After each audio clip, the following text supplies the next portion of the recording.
ಶಿವರಾಜ್ ತಂಗಡಗಿ ಅವರು ಮಂತ್ರಿಯಾಗಿ ಮೋದಿಯವರ ಹೆಸರು ಹೇಳಿದವರಿಗೆ ಕಪಾಲ ಮೋಕ್ಷ ಮಾಡಿ ಅನ್ನೋ ಮಾತನ್ನು ಹೇಳಿರುವಂತದ್ದು ಅವ್ರಿಗೆ ಶೋಭೆ ತರುತ್ತಾ? ಇದು ಕಾಂಗ್ರೆಸ್ ಸಂಸ್ಕೃತಿನ?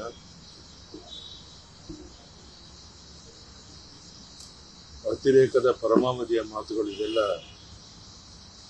ಆಗ್ತಾ ಇದೆ.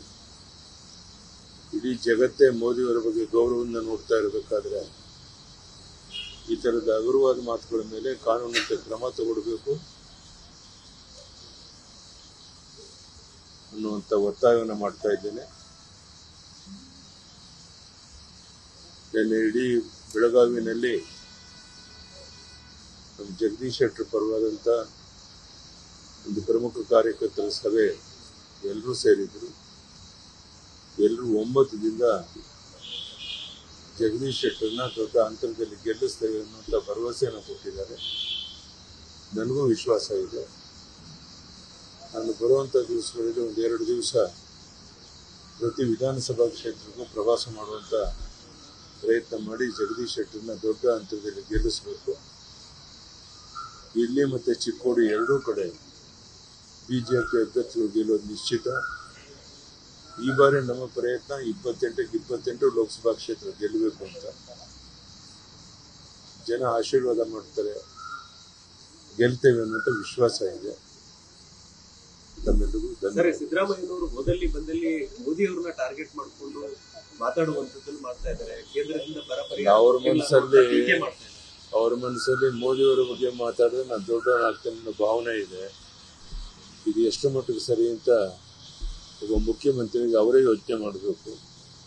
ಈಗಾಗಲೇ ಹಣಕಾಸಿನ ನೆರವಿನ ವಿಷಯದಲ್ಲಿ ನಿರ್ಮಲಾ ಸೀತಾರಾಮನ್ ಅವರು ಸ್ಪಷ್ಟವಾಗಿ ಹೇಳಿದ್ದಾರೆ, ನಾವೇನು ಕೊಡಬೇಕು ಎಲ್ಲವನ್ನು ಕೊಟ್ಟಿದ್ದೇವೆ, 1 ಪೈಸೆ ಬಾಕಿ ಇಟ್ಕೊಂಡಿದ್ದಾರೆ.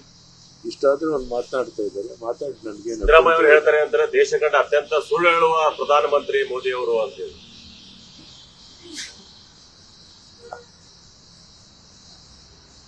ಈ ಮಾತಿಗೆ ನಗಬೇಕು ಅಳಬೇಕು ಗೊತ್ತಾಗಲ್ಲ.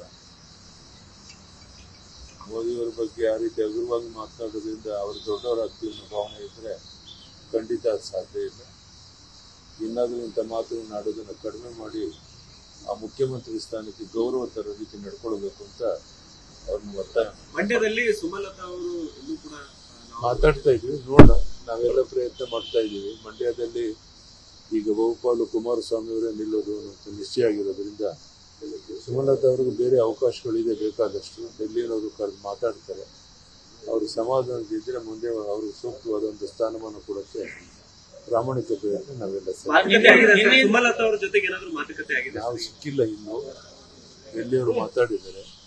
ಮತ್ತೊಮ್ಮೆ ನಾನು ಕಾಂಗ್ರೆಸ್ ನಾಯಕರು ಎಲ್ಲಿ ಹೋದಲ್ಲೂ ಕೂಡ ಏನ್ ಹೇಳ್ತಿದಾರೆ ಅಂತಂದ್ರೆ ಕೇಂದ್ರ ಬರ್ತಕ್ಕಂಥ ಹಣ ಕೊಡ್ತಾ ಇಲ್ಲ, ನಮಗೆ ಬರ್ತಾ ಇಲ್ಲ ಹಣ ಅಂತ ಹೇಳಿ. ತೆರಿಗೆ ಹಣ ಕೊಡ್ತಾ ನಿರ್ಮಲಾ ಸೀತಾರಾಮನ್ ಸ್ಪಷ್ಟೀಕರಣ ನೀಡಿದಾರಲ್ಲಪ್ಪ, ನಾವು 1 ಪೈಸೆ ಉಳಿಸ್ಕೊಂಡಿಲ್ಲ, ನಾವೇನು ಕೊಡ್ಬೇಕು. ಸರ್, ಈಶ್ವರಪ್ಪನವರು ಕನ್ನಡಿಗರ ಮೆಚ್ಚಿನ ನಿಮ್ಮ ನ್ಯೂಸ್ 18 ಕನ್ನಡ ಈಗ ವಾಟ್ಸ್ಆಪ್ನಲ್ಲಿಯೂ ಲಭ್ಯ. ಕರ್ನಾಟಕ ಮತ್ತು ದೇಶ ವಿದೇಶದ 360 ಡಿಗ್ರಿ ಸುದ್ದಿ ವಿವರವನ್ನ ನೀವು ನಿಮ್ಮ ಕೈ ಬೆರಳುಗಳಲ್ಲಿಯೇ ಪಡೆಯೋದಿಕ್ಕೆ ಈ QR ಕೋಡ್ ಅನ್ನು ಸ್ಕ್ಯಾನ್ ಮಾಡಿ. ನಮ್ಮ ಚಾನೆಲ್ ಅನ್ನು ಫಾಲೋ ಮಾಡಿ, ನೋಟಿಫಿಕೇಶನ್ ಆನ್ ಮಾಡಿ.